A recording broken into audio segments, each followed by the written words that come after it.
Okay, so year 12. What we're going to be looking at for the rest of this week is some work on just more algebraic fractions, basically.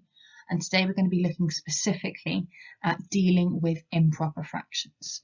So the first thing you need to know, last year, well, earlier this year, we looked at something called the degree of a polynomial, and the degree of like a polynomial is like the highest power. So a quadratic with an x squared is degree 2, a cubic with the power 3 has got degree 3, and so on.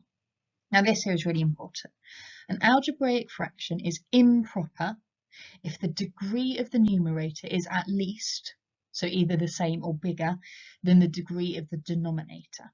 Okay, so x squared minus 3 over x plus 2 is an improper fraction because this has got degree 2 and this has got degree 1. This is still an improper fraction, x plus 1 over x minus 1, because this has got degree 1, this has got degree 1, they're the same, that makes it improper. And here, this is also improper because this top expression has degree 3 because it's cubed. This expression has degree 2 because it's squared. So these are all examples of improper fractions. Now, in terms of dealing with improper fractions, questions might take one of these two forms. So you either might be asked to write something to do the division, and we'll write it in this sort of form, and I'm going to show you how to do this. Or you might be asked to express something as partial fractions, except this is going to be like a whole number rather than separate fractions like we've looked at already. And so we'll get on to some questions like that. Okay, so just to clarify this language here of quotient and remainder. So for example, we know that 7 divided by 3 could be written is like 2 remainder 1. 2 lots of 3 go into 7 with the remainder of 1. And so therefore we can write 7 over 3 is the same as 2 plus 1/3. That is kind of quite basic, what we find with that. So the reason we've just gone through that is in general, we get this principle here, which is if you've got a function of x over the divide being divided by something, we can then write that in this form, q of x, where q is like the quotient, plus the remainder over the divisor. It's this same form as up here.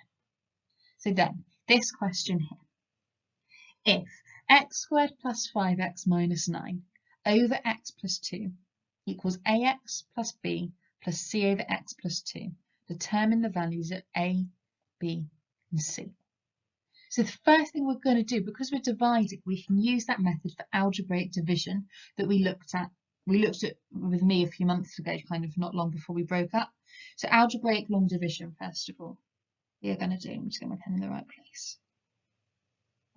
X plus 2, and we're dividing x squared plus 5x minus 9. So what we're doing here is we're doing x squared plus 5x minus 9 divided by x plus 2. So the first thing we need to ask is how many x's go into x squared, which is x, because x times x is x squared, so I write the x here. Then after that I do x times x, which is x squared. I do x times 2, which is 2x. And then I subtract. X squared minus x squared is nothing. 5x subtract 2x is 3x. So I get 3x minus 9, because I bring that minus 9 down. Then I ask how many x's go into 3x, which is plus 3. So then I do 3 times x, which is 3x. And then I do 3 times 2, which is 6. And then I subtract. So 3x minus 3x is nothing. Minus 9 minus 6 is minus 15. Okay? So because of that, this minus 15 here is my remainder. Okay? So now all we need to do is just put that into the required form from the question. So the required form from the question wanted it ax plus b plus the remainder over x plus 2. So that therefore is going to become ax is just, well, 1x plus 3, so b is 3, minus 15 over x plus 2. So a equals 1, b equals 3, and c equals negative 15. Okay, so year 12, second example of this type of question then. This one is like a reasonable bit more difficult, but it should still be fine. So given that 3x to the power of 4 minus 2x cubed minus 5x squared minus 4 all over x squared minus 4 can be written in this form here, we're trying to find the value of the constants a, b, c, d, and e. Fine. So we're using the exact same method. We're going to start off doing some algebraic division. What we have to remember though is that there's a missing x term in the numerator, by which I mean here we've got x to the power of 4, x to the power of 3, x to the power of 2, and then we need an x to the power of 1 term. So when I write this out in full, I'm going to include a 0x term in it. So it will be 3x to the 4 minus 2x cubed minus 5x squared plus 0x minus 4, like that. And then that whole thing is being divided. And rather than just writing out x squared minus 4, I'm going to write out x squared plus 0x or minus 0x, it doesn't matter, minus 4.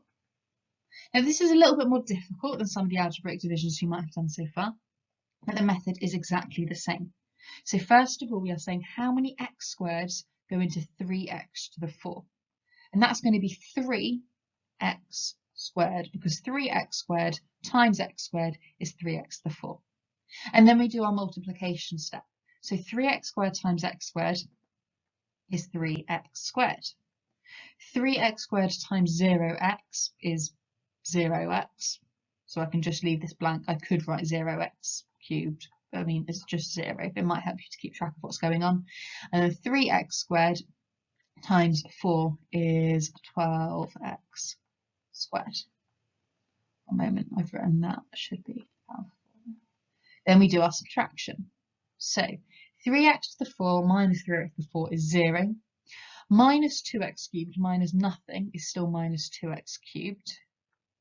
And then minus 5x squared minus 12x squared is like minus 5 plus 12, which is 7. 7x squared. And then we'll bring down our 0x term.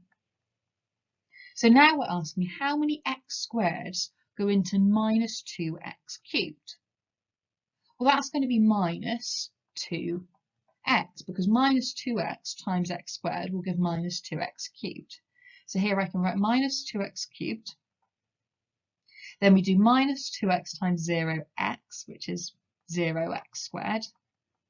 Then we can do minus 2x times minus 4, which is positive 8x. And then we subtract. So minus 2x is blah, blah, blah, nothing. 7x squared minus 0x squared is still 7x squared. And then 0x minus 8x is minus 8x. And then we bring down our minus 4 term. So then we say, well, how many x squareds go into 7x squared? That is 7.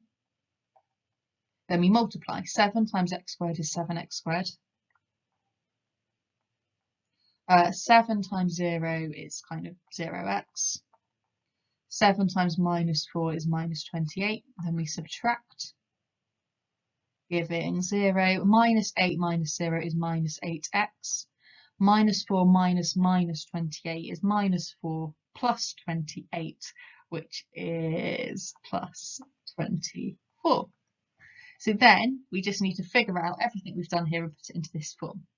So our ax squared plus bx plus c is this bit here. It's the 3x squared minus 2x plus 7. Let's just switch pen. So it is 3x squared minus 2x plus 7. And then our remainder is this bit here. It's minus 8x plus 24. And that is all over, that bit there, is all over x squared minus 4. Then in terms of our values of our coefficients then, a is 3, b is negative 2, c is 7, d is negative 8, and e is 24.